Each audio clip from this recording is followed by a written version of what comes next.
So Fujifilm dropped another one. Let's talk about it.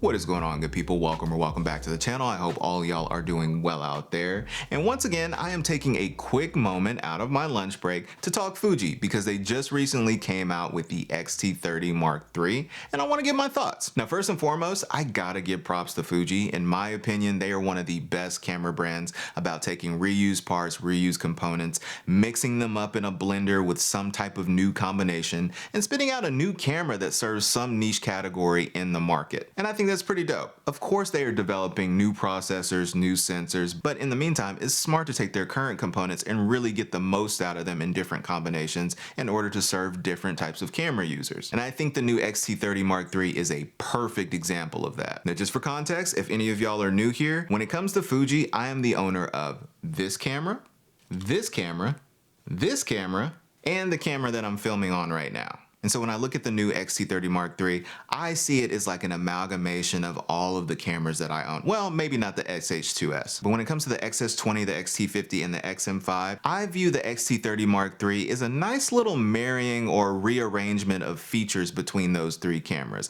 at a decent price. In the lineup, the X-T30 Mark III sits just above the X-M5 at $1,000. The X-M5 is $900, and then next up would be the X-S20 at about $1,400. And then the X-T50 at about $1,600 or $1,700. And I think the X-T30 Mark III slots in nicely in this lineup for Fujifilm, because when you look at the body style, when you look at the price, when you look at the features that it has, Fuji is actually addressing some of the issues that people had with their other cameras. For instance, when the X-M5 came out, I distinctly remember people saying, oh, it's nice, I like the features, but I wish it had an EVF. The X-T30 Mark III solves that. When the X-T50 came out and people were complaining about the 40 megapixel sensor. They said it was too high resolution, it was going to be too clinical, too clean, too sharp, and they wanted the 26 megapixel sensor because it had more character. The X-T30 Mark III solves that. The X-T30 Mark III has 6.2K open gate recording, which is what a lot of people are looking for these days. The X-T30 Mark III also gets the nostalgic neg and Reality Ace film simulations, and of course, speaking film simulations, it does have the film simulation dial just like the X-T50 and the X-M5. However, it does also give you the ability to add your own custom recipes directly to the dial, just like the FUJI X-E5. And so I think the X-T30 Mark III does address a lot of the issues that people are having with Fujifilm's other smaller body cameras, and I think it's a nice pickup. And it comes in at $1,000, and so I feel that's more on the affordable side of Fujifilm's entire lineup. But just to address some of the issues I know people are gonna have with it, I know people are gonna speak on, are one, it doesn't have a flip screen. Quite honestly, I think this is going to be geared more towards photography. If you want to go more towards video, you got the X-M5, you got the X-S20. I don't mind that it doesn't have a flip screen. I think that's fine. A lot of people like the tilt screen anyway, so they can shoot from the hip. Another complaint people are probably going to have is that it doesn't have IBIS. If you're using it mainly for photography, I found that IBIS isn't super important unless you're going to be doing some slow shutter speed shooting, or if you're going to be trying to do some astrophotography. In those cases, you might just want to use a tripod. The third complaint, and this has pretty much been the complaint across the line of these compact cameras from Fuji, is the film simulation dial. Why not put a more useful dial there?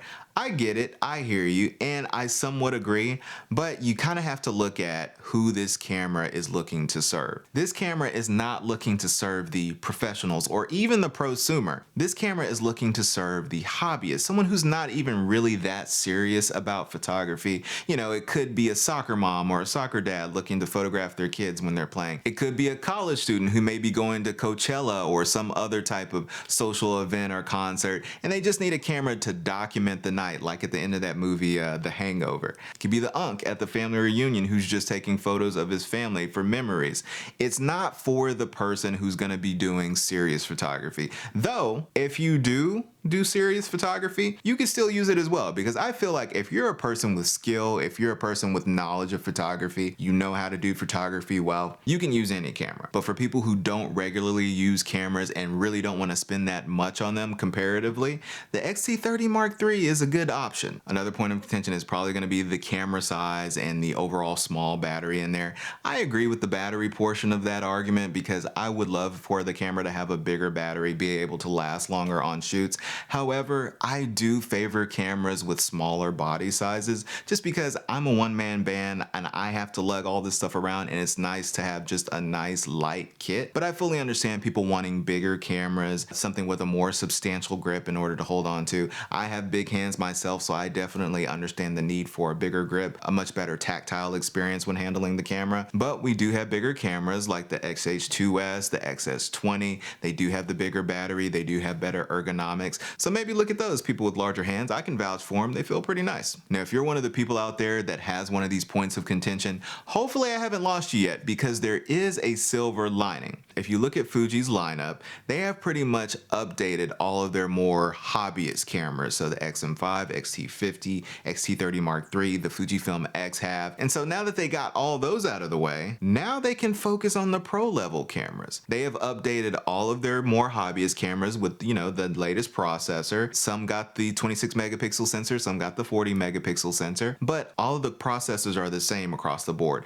And so now they could focus on cameras with the new processor, the new sensor, and those are the pro level cameras now. And so I think the future is pretty bright. I think 2026 and beyond is going to be big for Fuji as far as their pro level prosumer cameras, including the X-T6, the X Pro 4, the X-H3, the X-H3S. They're probably going to update the X-S20 with like an X-S30. I truly believe they're going to be focusing on their more pro level prosumer cameras from now on, now that they've gotten their more hobbyist cameras out of the way. And so I'm excited. I think y'all should be too. Just hold on, professionals. They're coming. The pro level cameras are coming. Don't worry. 2026, mark my words. They're going to release some pro level cameras. And so yeah, y'all, those are my thoughts on the X-T30 Mark III. Like I said, I think it's a pretty dope camera. I don't think it's a monumental improvement on the X-T30 Mark II, but it does slot nicely in Fujifilm's lineup when you compare it to the X-S20, X-T50, and the X-M5. And so I think it's a pretty good update for Fujifilm.